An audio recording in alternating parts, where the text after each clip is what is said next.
Une équipe scientifique, pluridisciplinaire, tchado-franco-allemande, dirigée par Baba Malaye, directeur général du Centre national de recherche pour le développement, par ailleurs président du comité de l'équipe scientifique, mène des recherches dans la province du Kanem. Une partie de l'équipe des chercheurs procède à des fouilles archéologiques dans un village dénommé Thié, à 50 km à l'est de Mao, chef-lieu de la province du Kanem. Ces prospections ont commencé il y a quelques années et s'inscrivent dans le cadre d'un projet archéologique intitulé « Le lac Tchad comme carrefour ». Il s'agit en d'autres termes d'une recherche scientifique portant sur l'empire du Kanem et le royaume du Kanem-Bornou. Ce projet vise à étudier les vestiges de ce plus ancien empire et plus puissant de l'époque précoloniale d'Afrique. Son objectif principal est d'apporter des informations sur les relations politiques, économiques et culturelles encore peu connues de l'Empire du Kanem avec le reste du monde.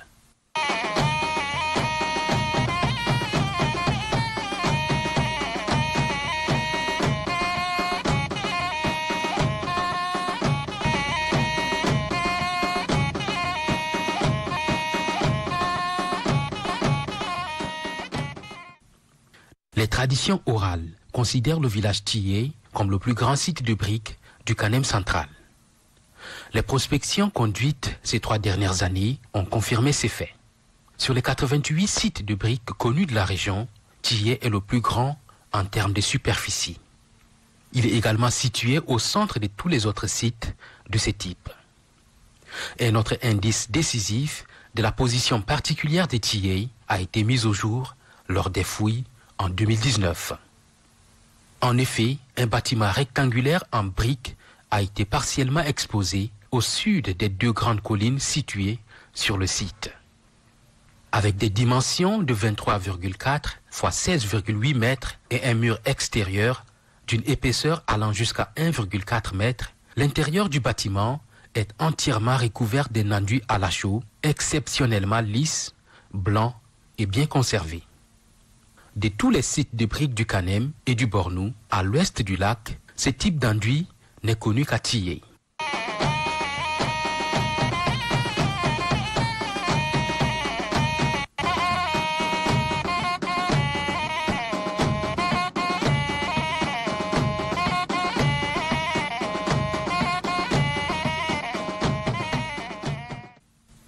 En effet, ce site est exceptionnel car les bâtiments en briques et d'enduit de chaux ou d'argile très fin et blanc ne sont connus à ce jour qu'à 2 sites médiévaux d'Afrique subsaharienne, Thié au Tchad et Gao, la capitale de l'empire Songhai, dans l'actuel Mali. Pour les chercheurs, Thié est sans nul doute les ruines d'Ndjimi, la capitale de l'empire du Kanem. C'est là qu'ils espèrent découvrir la plus ancienne mosquée du Tchad, au regard des informations selon lesquelles l'islam est entré au Tchad par le Kanem. L'avant-dernière mission a mis au jour un palais royal daté au carbone 14. Une vingtaine d'essais de datation convergent que ces sites existaient depuis le XIIe siècle. Au regard de la qualité scientifique de la mission, le directeur général du Centre national de recherche pour le développement, Baba Malaye, rend compte au gouverneur de la province du Kanem, Brahim Seyid Mahamat, avec force détail et rigueur scientifique. Le site qui a été trouvé, il est unique par son style. On le trouve seulement au nord de l'Afrique, vers le Maroc ou l'Égypte. Les matériaux qui sont utilisés sont uniques aussi dans l'Afrique subsaharienne. On n'en trouve qu'au niveau du Gao, au Mali. Sachant que le Kanem est sur la carte du monde en 872. Le Kanem de l'époque s'étendait jusqu'à une partie de la Libye, une partie du Cameroun, une partie du Niger, une partie du Nigeria et une partie de la Centrafrique. Le Kanem de l'époque est plus grand que le Tchad d'aujourd'hui. C'est une histoire commune à tous les Tchadiens. Et voilà aussi encore un facteur d'unité pour les Tchadiens. L'empire du Kanem avait pour capitale Djimi, mais on n'a jamais situé Djimi sur la carte. Ouais. Et maintenant, on en trouve. Sans se faire prier, le gouverneur, accompagné du représentant du sultan du Kanem et autres autorités administratives et traditionnelles locales, se rend au village Tchiyé où se font les fouilles archéologiques. Il s'agit pour le gouverneur de constater de visu les prospections et encourager l'équipe des chercheurs à plus d'abnégation. Mes impressions sont des impressions de joie. Cette découverte est une découverte très immense et qui va servir pour beaucoup de générations. On a entendu parler de cette ville de Djimi, qui est la capitale du Kanem, mais on n'a jamais vu ni les lieux ni les... Si aujourd'hui, ces chercheurs ont pu découvrir le nous on leur tire chapeau et on veut qu'ils continuent à trouver tout ce qui va nous donner beaucoup plus d'explications concernant cette ville et ce royaume qui date depuis le XIIe siècle. Donc, quelles sont les causes de cette disparition de ce royaume et pourquoi ça s'est déplacé, machin, tout ça là. Ils vont les découvrir au fur et à mesure de leurs recherches. Et on leur amène notre appui total, les appuyer pour qu'ils continuent leurs recherches et aboutir à vraiment des solutions qui vont... Vous savez, plus tard, ça va être un site aussi touristique. Les gens viendront pour voir comment ça s'est passé, comment il y aura des explications. C'est une bouffée aussi pour l'économie de la région. Il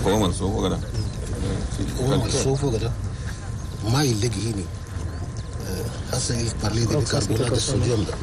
On prend ça de Baudelaire dans la dépression de Baudelaire. Au Chokol Misikida, il n'y en a pas en Afrique subsaharienne, sauf au Mali. Du matériel secondaire.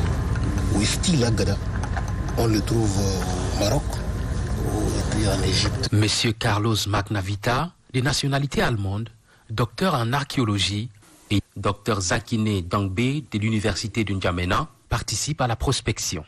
Selon Carlos Magnavita, les résultats obtenus sont satisfaisants et les perspectives de recherche prometteuses. C'est un des 90 sites archéologiques au Kanem, construit avec des briques cuites. Cet site ici, nommé Tchiyé, est le plus grand des sites de briques cuites au Kanem. Et nous avons daté cet site avec plus de 20 datations radiométriques à le IIe siècle. Cet site est bien établi chronologiquement. Nous savons bien la position du site et aussi des autres sites ici du Kanem. Mais l'identification du site, ce n'est pas très clair à 3 ans quand nous avons commencé notre projet.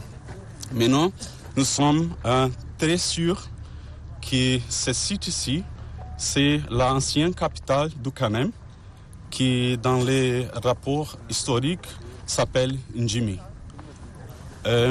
Nous avons beaucoup d'évidences archéologiques qui montrent ça et nous sommes très sûrs que ce site c'est la capitale du Kanem à cette époque. Nous avons la datation, nous avons la grandeur du site, mais aussi nous avons découvert un bâtiment ici, en ce site, qui c'est un bâtiment exclusif en toute la partie sud du Sahara. Entre ici et le Sénégal, ils n'ont pas un bâtiment comme ça. Et ça, c'est la grande importance du site et montre l'importance historique de cette place ici, de cet endroit. Les 7 bâtiments que nous allons voir après, c'est un bâtiment de 24 pour 17 mètres de dimension. Et la curiosité de cet bâtiment est qu'il n'est pas construit complètement.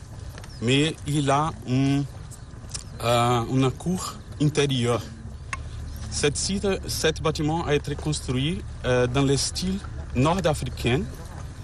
Nous connaissons beaucoup de sites et des bâtiments comme ça entre le Maroc et l'Égypte et même au sud de l'Europe, en Espagne. Et cet style montre la connexion que le Kanem au XIIe siècle a avec les pays nord-africains.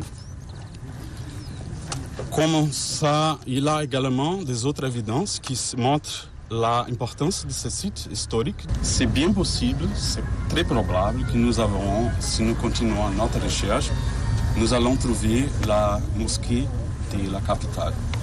Comme vous pouvez voir, le site est simplement arasé. Il n'y a pas de bâtiment comme ça que tu peux voir dans la surface. Nous nécessitons fouiller pour trouver les choses. Et c'est un grand travail, il coûte beaucoup d'argent et de temps. Mais nous, avec la soutenance du gouvernement tchadien, peut-être nous pouvons même trouver la plus vieille, plus ancienne mosquée du Tchad ici, à cette place. Par ces informations, certains visiteurs du site archéologique voient déjà défiler devant leurs yeux la réécriture de la vraie histoire du Tchad, car le territoire de l'Empire du Kanem s'étendait au-delà des limites de la province du Kanem actuelle.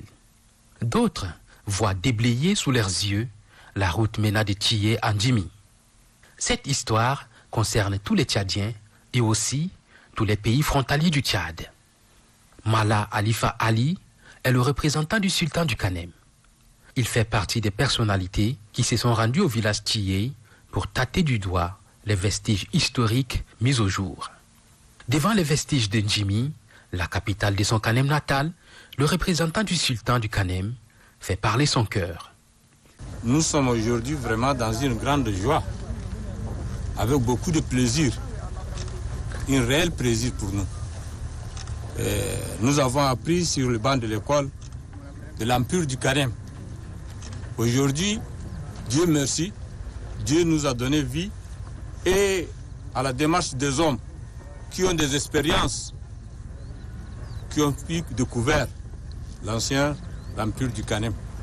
Et nous avons toujours appris sur le document Ndjimi, mais nous n'avons jamais vu sur la carte. Aujourd'hui, Dieu merci, on vient, on le trouve. Devant nous, on est à Ndjimi.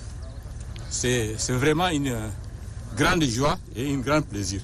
Et à cette occasion, je profite sincèrement de remercier les plus hautes autorités de l'État pour la bonne volonté d'envoyer cette équipe dans cette localité pour faire de bonnes recherches. Et les premières recherches ont été déjà découvertes. Nous le demandons encore de le soutenir jusqu'à la réussite totale de cette mission. Et nous remercions beaucoup l'équipe chercheur de ne pas être fatiguée. Le représentant du sultan du Kanem invite les chercheurs à bêcher partout afin que des vestiges d'Ndjimi sortent des informations qui renseignent davantage sur le passé lointain.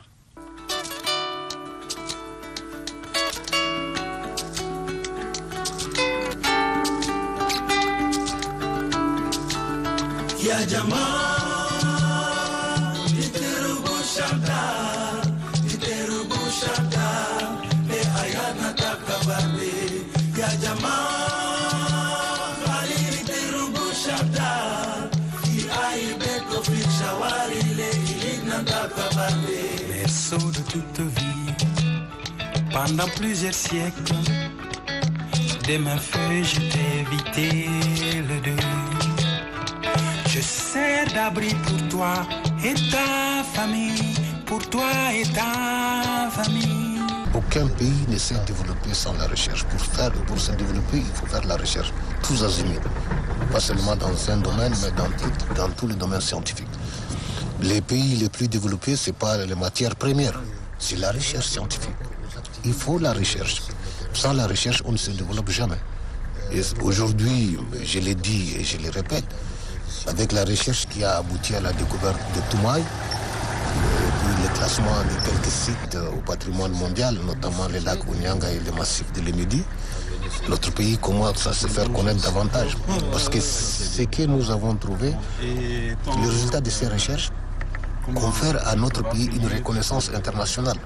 Toumaï, l'ancêtre de l'humanité tout entière, et les 10 sites classés patrimoine mondial de l'humanité. Ça confère à notre pays une reconnaissance internationale. De retour de Thié, l'équipe de réalisation de l'ONAMA Mao se rend au musée du Kanem pour enrichir sa collecte de documentation et comprendre la lignée des empereurs du Kanem.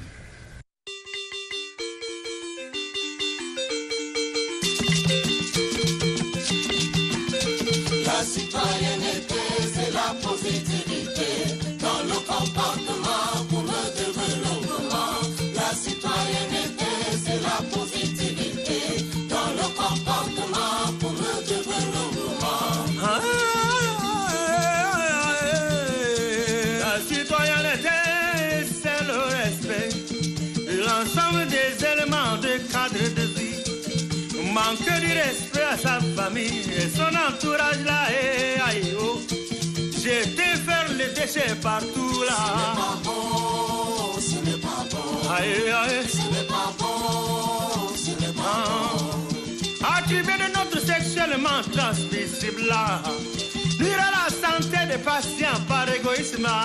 Ce n'est pas bon, ce n'est pas bon. Ce n'est pas bon, ce n'est pas bon.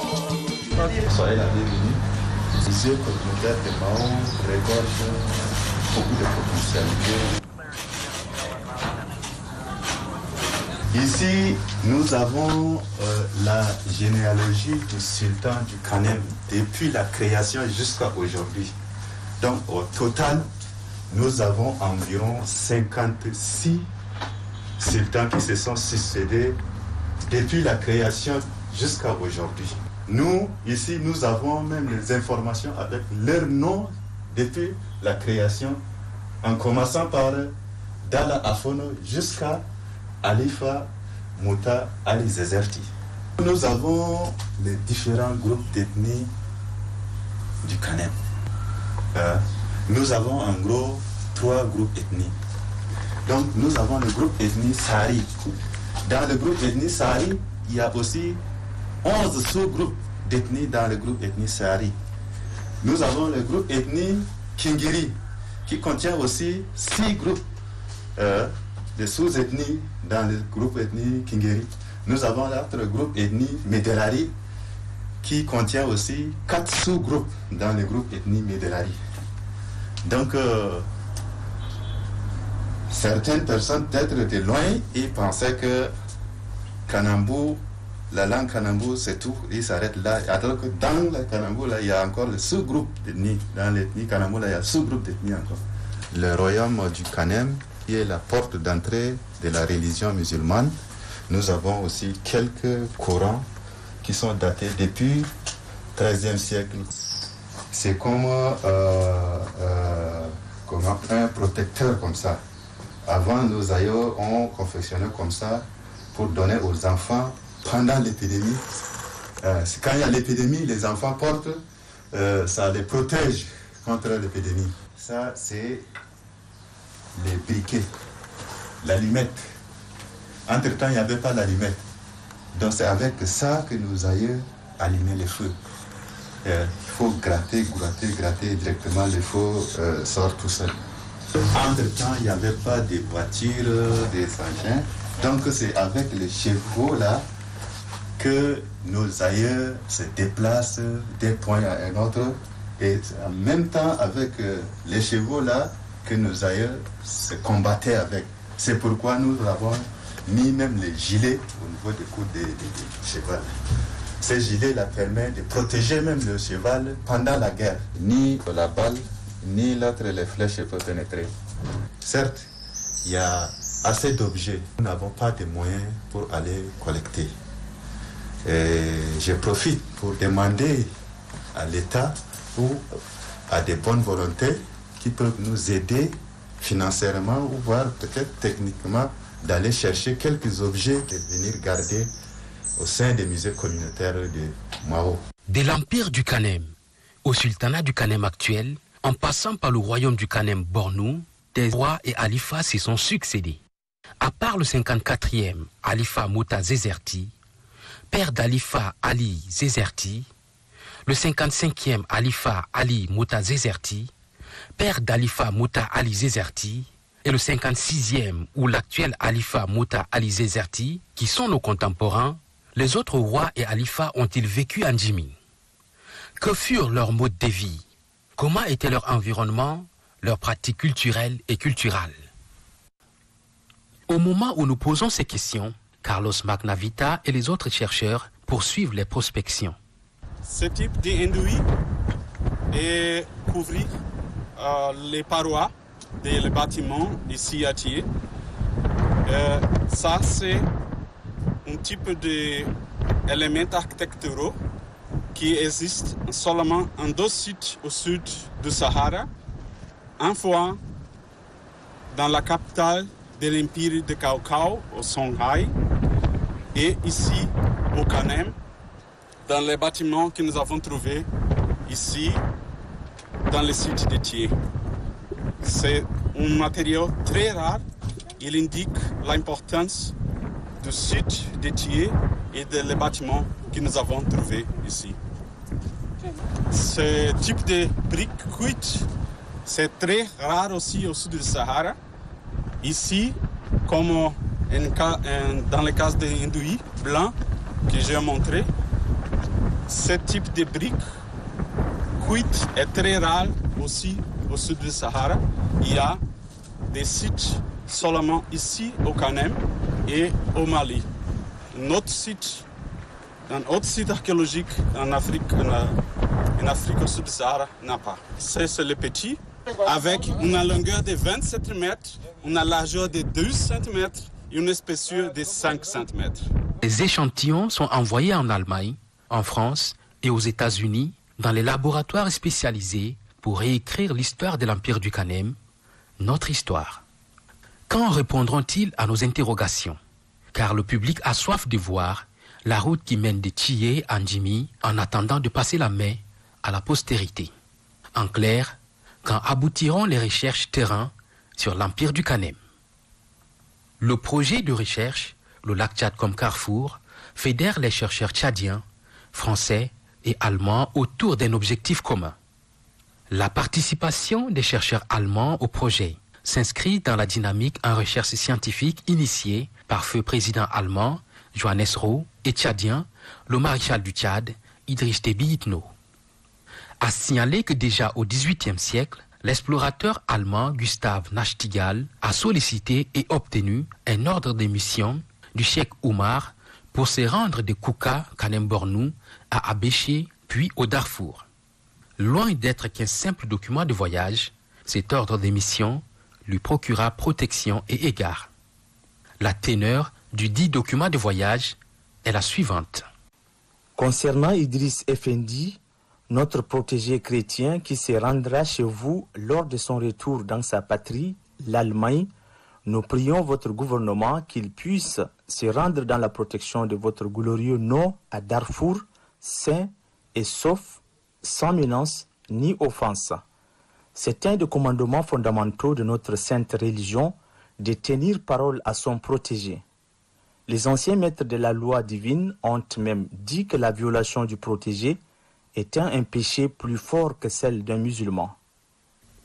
Ce texte, retrouvé dans une bibliothèque allemande, illustre parfaitement la tolérance, le vivre ensemble et l'acceptation de l'autre que prônent les autorités traditionnelles et religieuses du Kanem. À l'ouest et au nord de Mao, la suite de l'équipe scientifique tchado-franco-allemande parcourt lacs et wadis.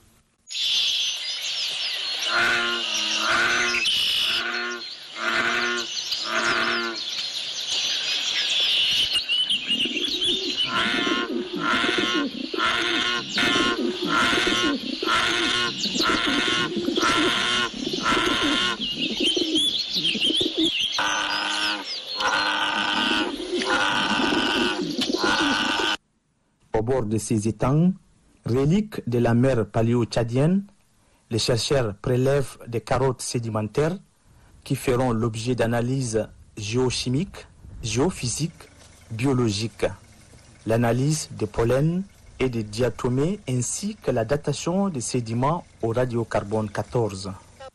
Les résultats de ces analyses permettront de comprendre l'histoire du Kanem.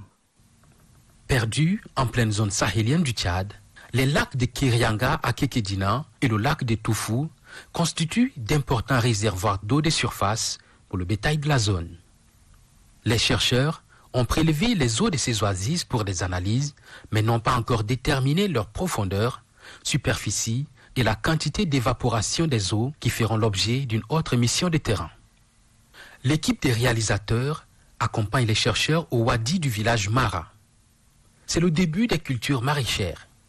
Au passage, les chercheurs admirent les jeunes pousses des laitues. Point d'eau de surface à vue.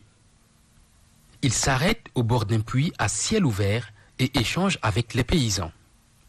Dans ce wadi, les palmiers dattiers se rivalisent d'occupation d'espace avec les acacias nilotica, appelés séséban en arabe tchadien. Ce sont les arbres qui consomment beaucoup d'eau, nous confie un chercheur. Il contribuerait à l'assèchement précoce de ce wadi. Le chef du village de Mara accompagne les chercheurs. Il salue leur arrivée dans son village et sollicite leur appui pour l'amélioration de la culture du palmier dattier dans son wadi. Nous attendons une action forte et concrète pour que tous ces jardins, les dattiers à renouveler. Nous attendons les semences pour renouveler tous ces jardins.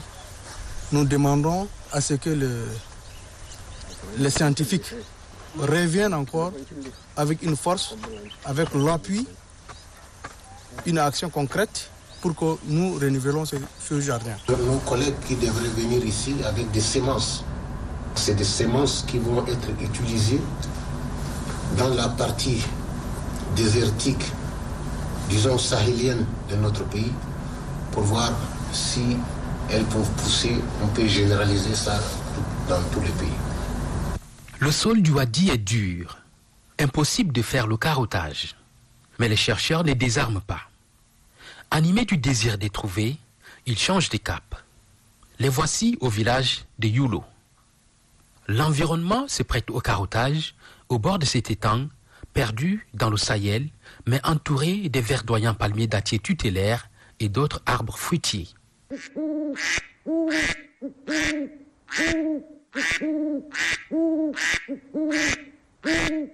Le directeur général du Centre national de recherche pour le développement, Dr Baba Malay, et son équipe de chercheurs pluridisciplinaires, dont Dr Philippe Welsman, Dr Frank Darius, Dr Michel Dinis, chercheur à l'Université libre de Berlin en Allemagne, Yacoub Abdallah Nassour, doctorant au Centre européen de recherche et d'enseignement en géosciences de l'environnement, Université d'Aix-Marseille en France, et Mohamed Kardjala, déposent leurs bagages au bord de l'étang. Le prélèvement des carottes sédimentaires doit commencer.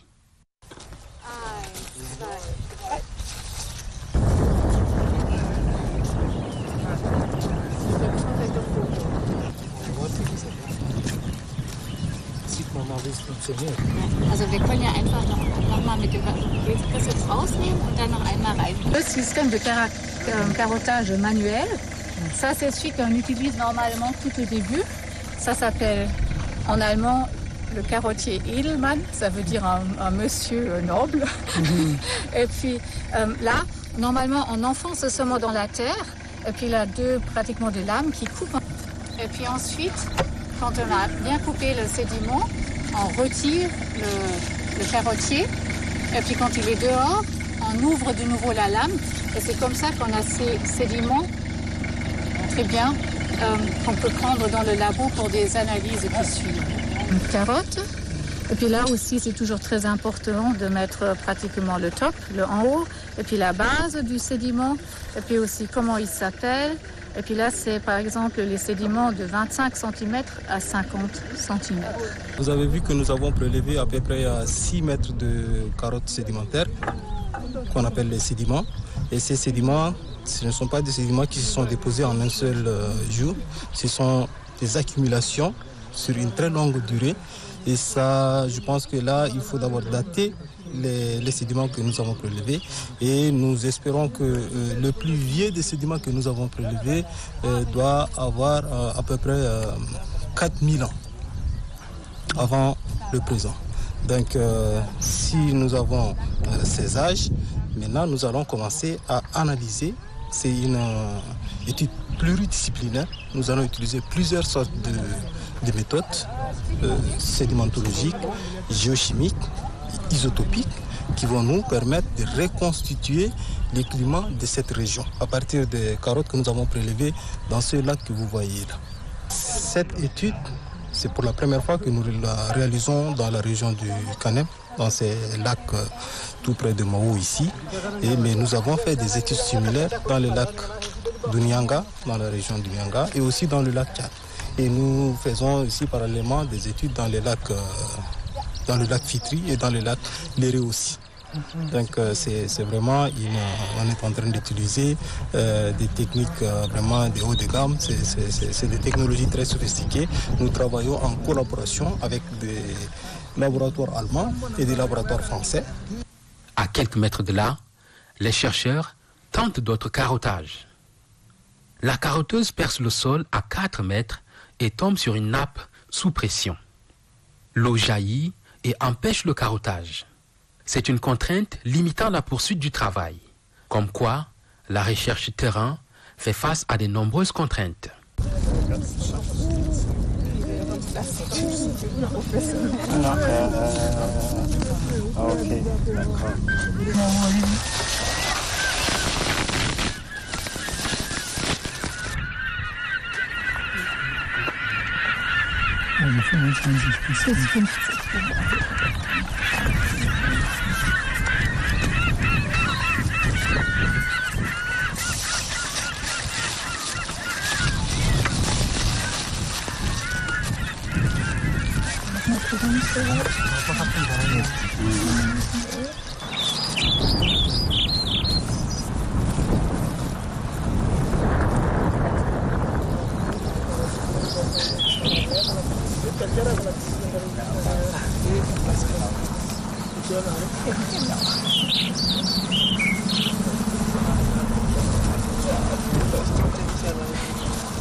Notre but principal, c'est pratiquement de reconstruire les changements de paysage qui seront de là, qui est autour du petit lac ou du ancien petit lac, pour reconstruire l'histoire du passé de ce paysage. Par exemple, quand est-ce que les gens sont venus ici pour cultiver le palmier dattier, ou bien quand est-ce qu'ils ont commencé à cultiver le palmier doum. Et puis, on essaye aussi de trouver des informations sur le climat ancien. Ils viennent de dire que le lac, il a seulement 2 ans maintenant, ce lac éphémère, qu'il a de l'eau de nouveau. Puis après, avant, il avait une phase de sécheresse. Et puis ça, ce sont des informations qu'on peut aussi trouver dans les sédiments qui sont déposés pendant ce temps. Ça veut dire, c'est pour ça qu'on essaye de trouver des sédiments comme archives. Ils racontent pratiquement l'histoire des environnements. Et c'est pour ça qu'on fait des carottes. Et puis nous, on est des différentes spécialistes. Donc moi, par exemple, je regarde pour les pollens des plantes qui volent toujours partout dans l'air, qui se déposent en même temps que les sédiments se déposent. Et puis ils sont préservés dans les sédiments. Et puis les pollens, je peux les regarder et déterminer. Et puis après, je sais, OK, là, il y a le palmier doum qui poussait. Là, il avait le dattier qui poussait. Et puis toutes ces informations, on essaye de les collecter pour pouvoir raconter l'histoire du paysage et comme ça contribuer au dossier qu'ils veulent déposer pour avoir un patrimoine mondial de l'UNESCO. Et puis ce que vous avez vu là, c'était vraiment des choses très concrètes et c'est le début de tous les travaux. Sans ces carottes, nous, on ne peut rien faire du tout. C'est pour ça que c'est extrêmement important d'avoir ces carottes là sur place. Et puis on a des différents systèmes.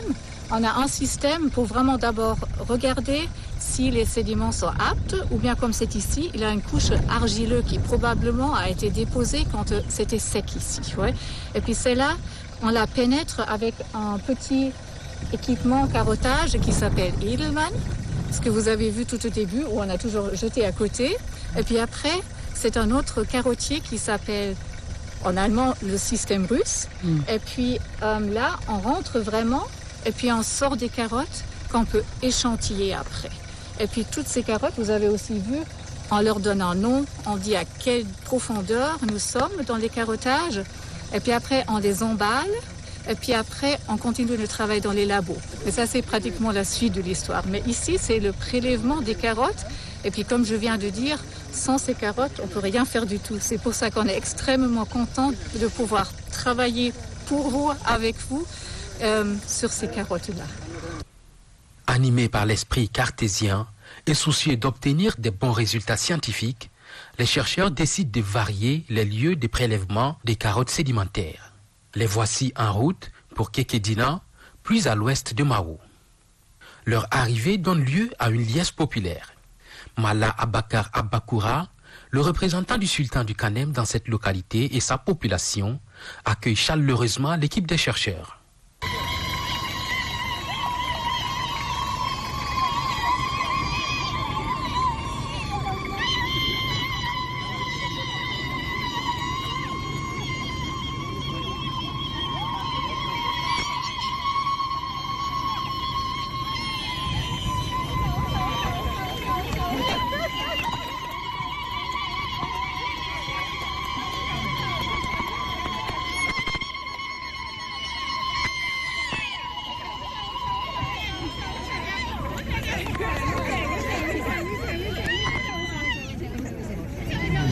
L'accueil a été chaleureux non seulement à Kekedina, même à commencer par Mao. Je voudrais dire grand merci au gouverneur de la province du Kanem, aux représentants de Sa Majesté le Sultan du Kanem, à la population du Kanem et surtout aux populations des villages visités. Vous avez vu avec quelle ferveur ils nous ont accueillis. Tout ce monde attend à ce que les sites soient valorisés et que les touristes viennent pour découvrir la culture de leur province.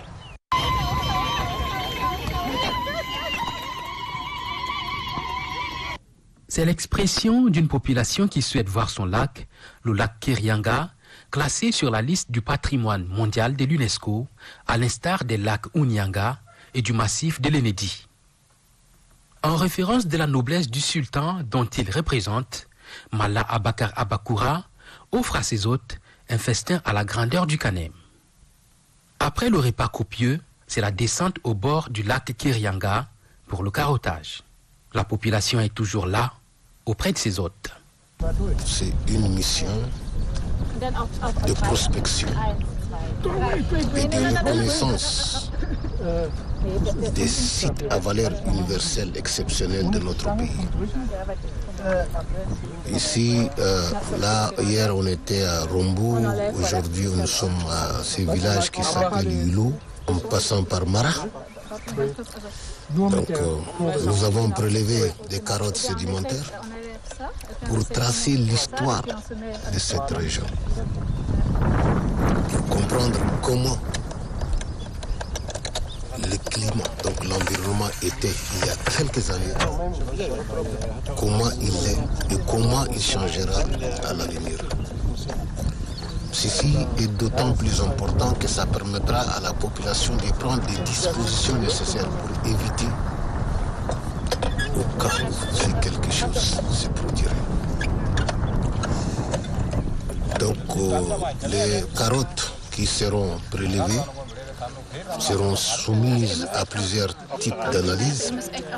Comme vous le constatez, nous avons une équipe pluridisciplinaire internationale et les informations seront exploitées pour valoriser les sites du Kanem et éventuellement les classer au patrimoine mondial de l'humanité. Déjà au vu de cette équipe pluridisciplinaire, est-ce qu'on peut déjà espérer des résultats probants? Absolument. Absolument. On dit que la recherche ni rien trouver aussi, c'est faire la recherche, mais nous sommes convaincus que nous allons trouver des informations scientifiques qui vont intéresser non seulement notre pays, mais loin de ses frontières. Donc, en matière de paléoclimatologie, paléo-environnement et aussi surtout la valorisation de nos sites. On va prendre ça parce que ça c'est un échantillon. La valeur universelle exceptionnelle. Au Wadi des villages Rombo, Yulo, Rémirami, au lac Kirianga de Kekedina et de Toufou, les moissons des prélèvements des carottes sédimentaires sont bonnes, à l'instar des prospections archéologiques au village Thié sur les vestiges d'Njimi. Lentement, mais sûrement, l'équipe scientifique pluridisciplinaire nous fait découvrir davantage les secrets de cette partie du Tchad soumise au crible de la recherche scientifique.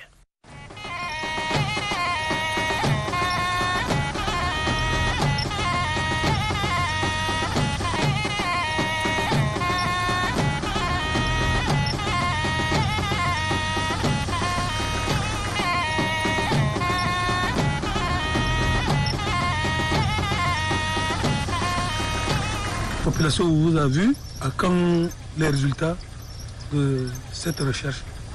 Alors d'abord, encore une fois, nous voulons aussi dire merci beaucoup d'avoir la possibilité de pouvoir venir ici et de prendre ces archives.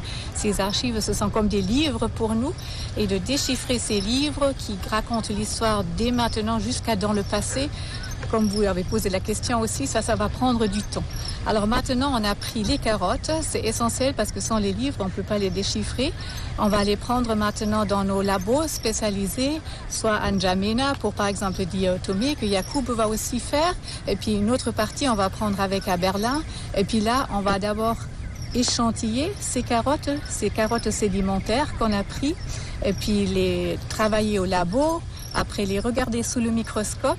Et nous espérons qu'après une année et demie, on aura des résultats pour venir ici, pour raconter l'histoire, pour pas avoir tourné les pages, qu'on puisse dire, bon, alors la première page, elle raconte l'histoire du paysage qui est à présent. Et puis après, on tourne les pages et puis dit, bon, alors il y a 1000 années, le paysage, il était composé autrement. Il était plus vert, peut-être, ou moins vert. C'était plus aride, moins aride, ces fluctuations climatiques, on va les déchiffrer. Et en même temps, on va aussi regarder pour l'agriculture. Si les gens, par exemple, il y a 1000 années, ils cultivaient déjà le palmier dattier, ou bien pas, s'ils utilisaient plus le doum, s'ils utilisaient le jujubé, moins ou pas moins. Ça, ce sont les données qu'on va revenir et qu'on pourra joindre ensemble et partager avec vous pour avoir des informations supplémentaires pour le patrimoine mondial. La direction générale du Centre national de recherche pour le développement est confiante quant aux résultats attendus. Les convergences de vues du politique et du technique augurent des résultats probants sur la prospection et de la reconnaissance des sites à valeur exceptionnelle de la province du Kanem.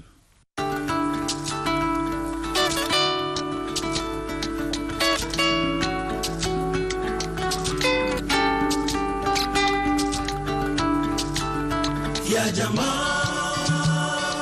niterubu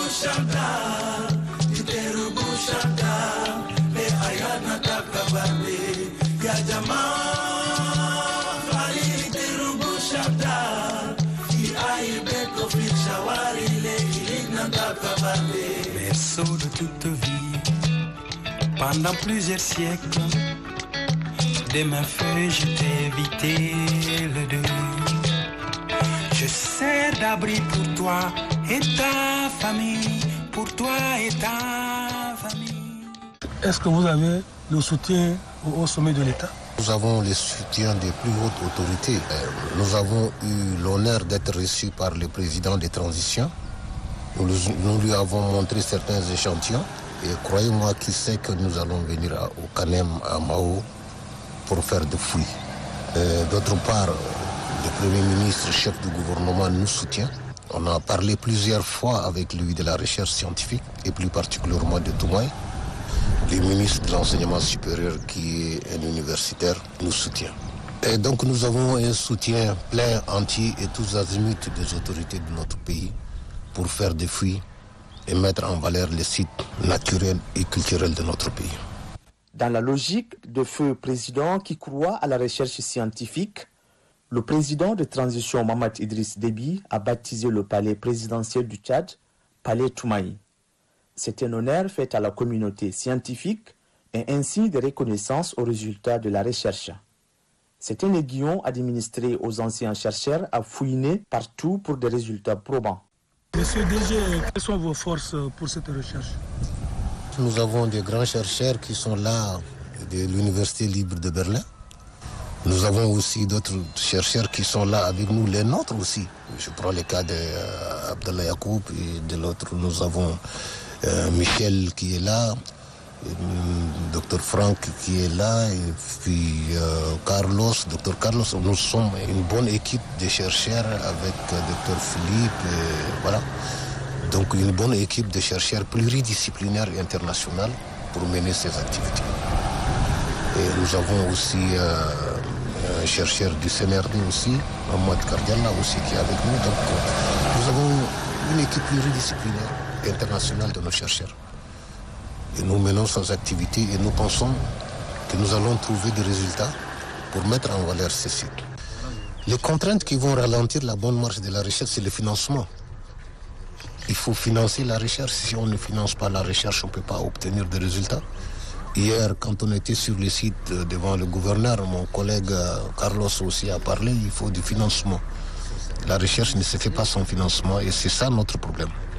Et d'autre part, les résultats que nous allons attendre, ils ne sortent pas du jour au lendemain. Il faut aller dans des laboratoires spécialisés, surtout en Allemagne, et trouver des résultats. Et donc ça prend un peu de temps. Donc je crois que nous allons nous battre, nous allons expliquer à nos plus hautes autorités pour nous soutenir, pour avoir le financement qu'il faut et puis faire la recherche, faire connaître notre pays de par le monde. Les recherches terrain sont momentanément suspendues. Les chercheurs se sont envolés pour des analyses scientifiques dans les laboratoires spécialisés en Allemagne, en France et aux États-Unis. L'analyse des carottes sédimentaires par les spécialistes des diatomées et des pollens donnera des informations paléoclimatologiques et paléo-environnementales nécessaires à la compréhension du climat et de l'environnement de cette partie de notre pays. Ces informations scientifiques nous renseigneront également sur la culture pratiquée dans le Kanem d'antan et éventuellement sur l'introduction des variétés végétales et les espèces fauniques. Au même moment, Carlos Magnavita poursuit les datations par radiocarbone et thermoluminescence à l'Université Francfort en Allemagne. Les communications entre Carlos, qui sillonne les laboratoires européens, et le directeur du CNRD Baba Malai et le réalisateur sont intenses. Les messages qui suivent, envoyés par Carlos, illustrent bien cette dynamique communicationnelle. Suivez ces messages. Cher Monsieur Malai, vous trouverez ci-joint 2 dossiers de photos pour le documentaire. Le premier concerne la prise de vue de tessons de céramique, issus du projet au CNRD même. Le second à l'analyse chimique via laser et spectrométrie de masse des perles de verre de Tché au laboratoire d'archéométrie de l'Université de Columbia, Missouri, États-Unis. J'aimerais vous envoyer encore de classeurs avec des photos de 2 autres laboratoires à Francfort et en France, mais j'attends encore ces photos dans les prochains jours. Signé Carlos Magnavita. Au réalisateur du documentaire, Carlos écrit: Cher Monsieur Vanzou, comme promis, je vous joins les photos de 2 autres laboratoires qui traitent du matériel archéologique tchadien. Le premier est le laboratoire de l'Université de Francfort, en Allemagne, où les restes de plantes sont examinés et identifiés. Le second est un laboratoire de Belfort, en France, où des artefacts en fer sont analysés par des collègues tchadiens et français. Les auteurs des photos sont Francfort, Gaby Forsterling, Belfort, Marion Béranger. Salutations, Carlos. Les recherches archéologiques, menées dans le cadre du projet, sont à un stade avancé et fournissent déjà de nombreuses nouvelles informations sur l'occupation humaine du Kanem à l'époque des premiers rois entre les 9e et 14e siècles. Des preuves attestent que l'utilisation des briques pour la construction des bâtiments et d'habitations durables a commencé à l'époque où l'islam a été introduit pour la première fois dans le Kanem au XIe siècle. Il est donc probable que le site du village Thié au Kanem puisse être identifié en Djimi, la capitale médiévale du Kanem. Aussi, les premières indications fiables renseignent-elles que l'Empire entretenait différents types de relations avec les régions d'Afrique de l'Est, de l'Ouest, du Nord et même avec l'Empire ottoman en Turquie. Au sujet de ces relations, l'ancien ambassadeur de Turquie au Tchad, son Excellence Ahmed Kavas, a publié un ouvrage intitulé « Les relations turco-tchadiennes, la politique ottomane en Afrique centrale ».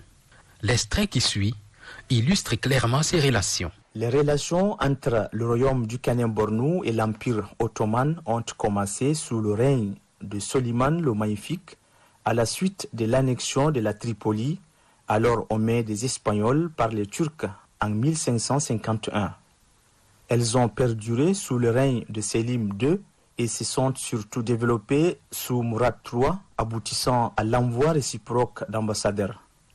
Les lits se sont tendus à partir de 1577, date à laquelle l'Empire ottoman s'est emparé du Fezzan, situé au sud de la Libye et sous influence du Kanem-Bornou.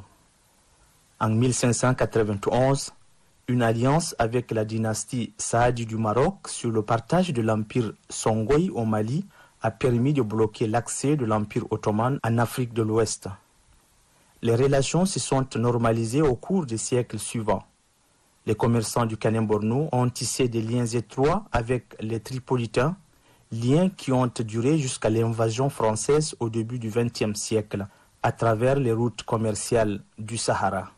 L'équipe scientifique pluridisciplinaire tchado-franco-allemande est sur une bonne piste. Elle pourra exploiter les informations qui sortiront des différentes analyses pour monter un bon dossier pour la demande d'inscription des sites du Kanem sur la liste du patrimoine mondial de l'UNESCO.